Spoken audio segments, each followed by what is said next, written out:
I believe we held them to about 37 yards. We're getting off the field. We talked about all week long about having to earn every yard that we get, and it would be a battle of field position. I thought that was extremely evident in the first half, and again, we didn't cash in on our field position. Good football team. When we lost two individuals up front, I think the overall depth was apparent.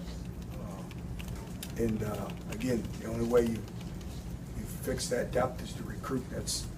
I'm a realist. That's all I can tell you.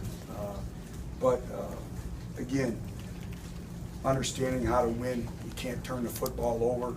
We're not generating any turnovers defensively, and can't turn the football over in the special teams game. And we did that. So I'll answer any questions you may have.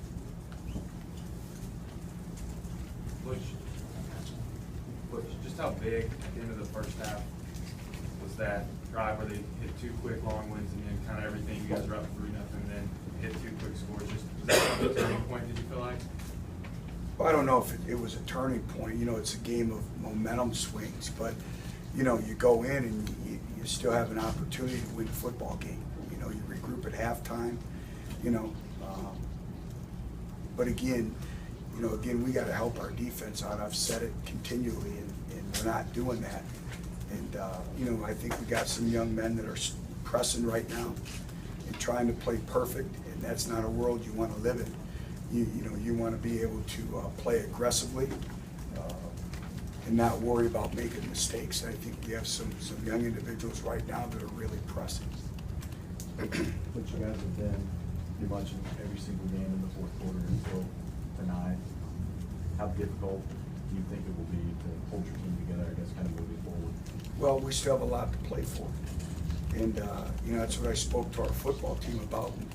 And, I told AJ, his leadership will be really evidenced this week and as the season continues to progress. And I think it's keeping everything in perspective.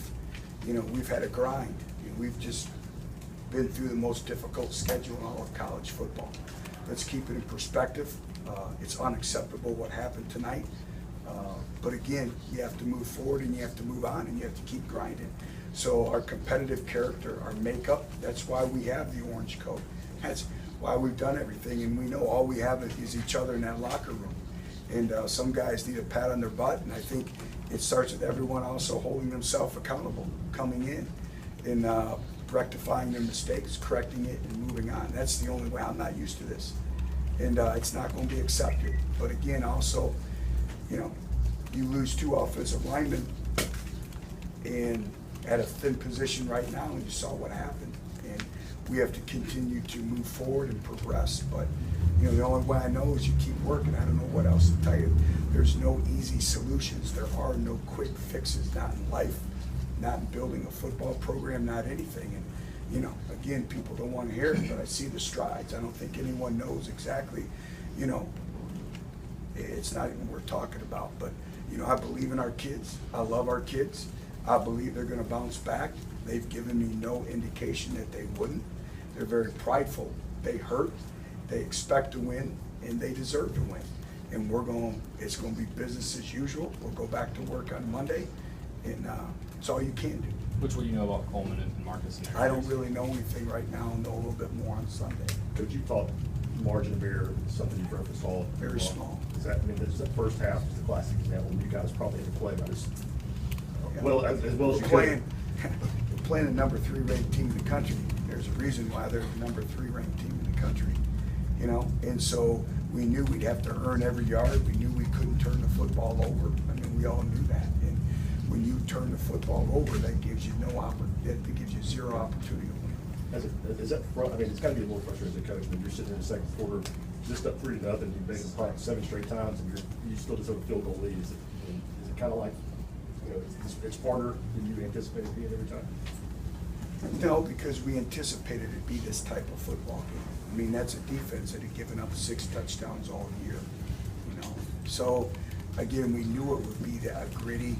That's why field position was at a premium in this game. But again, that was kind of the storyline. That was the ingredients to coming on the road and winning tonight.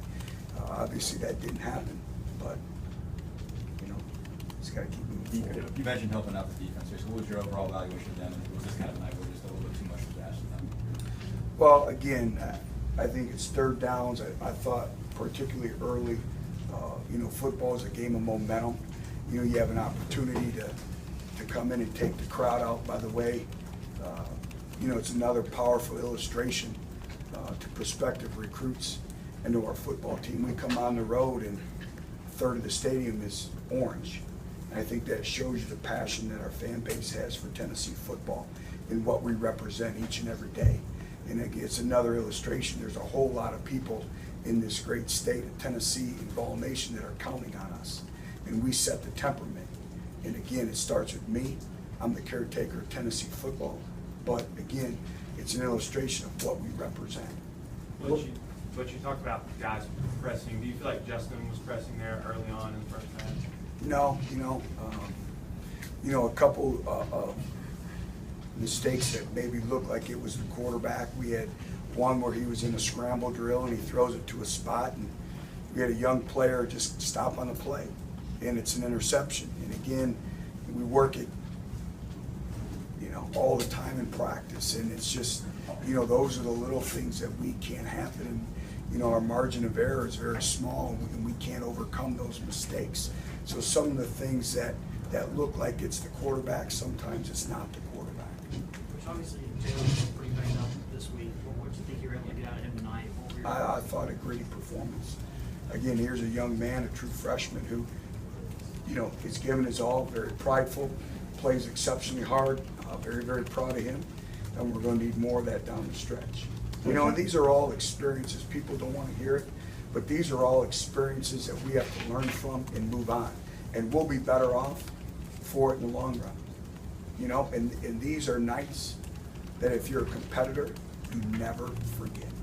You just put it in your back pocket and you never forget it and you move forward. And I hope that maybe, when these freshmen are juniors, sophomores, this drives us. But again, we still have a lot to play for during this season. And again, we just have to keep working every day. Well, you knew that the Ole Miss defense was really good. Was there anything that's really surprised you about how good they were? No, they're very, very explosive. They run to the football. They're well coached, and they play with an attitude. They play with a mindset. Coach, I know Gillen had been clear, but when you have an injury and you have to turn to a guy that tore his ACL 7 weeks ago, what's going through your mind on the sideline? Well, again, I think that it's everything I've been pointing out with our lack of depth, and I think that was extremely apparent. I think it's a tribute to Jacob and working his way back. When you got a tackle that's has no ACL, that's given everything that he has. And so again, I'm indebted to him for his leadership and his passion to be out there. I think it speaks volumes about him. Which on the drive where Justin looked like he limped off, did you guys discuss bringing Nathan in to start that drive? Yes. And why did you decide to stick with Justin? Because we need to score points and need to keep working together as a football team. And in all 11, every rep we get on offense is absolutely critical. Another performance, I'm sure y'all are getting used to it with Barnett though tonight. Just kind of looked like he had 4 or 5 times for loss. Another very 27-3 in the fourth quarter, and he's kind of breaking through to make plays. It seemed like the kid really never kind of stops. Another very solid performance by by Derek, and he's been doing that all year long. And again, you hope that with the volume of repetitions and the success that he's having, that's also going to translate, from a leadership standpoint as well.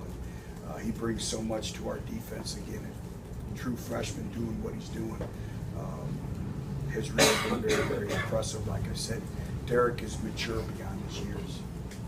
Corey Green is another guy that looked like he was making some disruptive plays. What did you see from him? Yeah, I thought Corey was very, very active, particularly early, coming off the football and playing like he normally does with a motor, and that was great to see because we really need his production on defense. It's the depth like behind Jalen. How close is Marlon to being healthy, and where does Hunter else factor in? Marlon still wasn't 100%, so we had to pick our spots with him. He tried to gut it out, but he wasn't ready to go. And, again, Burrell is continuing to progress, and, based on our health, we'll probably have, more of a role next week. Coach, can you explain the philosophy between, it seemed like the three offensive line came in, and when one came in, move them around, kind of what was the, Trying to get the best 5 on there. Worley took a pretty big hit there late. Looked like he might have dinged up his shoulder or anything. Do you have an update on his? No, I'll know a little bit more tomorrow. Defensively, what else did you like? I guess you mentioned Derek and Warriors. Who else kind of stood out to you? What else you feel like you guys did well play? Well, I thought we played well together, as a defense. I thought we ran to the football. I thought, we were able to get off blocks. I thought we impacted the quarterback early. And again, you hold the team to 37 yards in the first 7 possessions. But again, as the game went on, I was disappointed at the end we didn't get a stop. And again, field position game. I thought that we gave them a short field. We did a good job a couple times in forcing them to kick field goals. But I thought, take away a drive or two towards the end of the game, I thought they were resilient all night. I know we've asked version this question before, but with some of the protection issues up front, especially tonight when a couple guys come down, how much, if any, does that handicap you from a play calling? Oh, it's major. It handicaps you major. Now all of a sudden, you're trying to chip release and you're trying to go max protection. And so again, it's a great challenge. You try to move the pocket and sprint out. So your first thought process as a play caller is you're trying to, to do different things with launch points and all that, and it's a challenge and screen games and all that. So it does handicap you a little bit, but that's where we're at, and we have to overcome that, and we just have to have some players step up and make more plays. But it does handicap you. But what adjustments did Ole Miss do on offense? I'm sorry? What adjustments did Ole Miss do on offense after those 7, 8 possessions? Nothing really, we missed a couple tackles. They did a couple times where they divided our defense. We were running a stunt in our end, didn't get across, and we were a gap short, and that's when the one touchdown that they scored on. They went to some outside zone away from our rotation in the secondary. They were running away from it, but it was pretty much the same stuff they were doing. To start the game, they just executed better. Thanks very much. Thank you.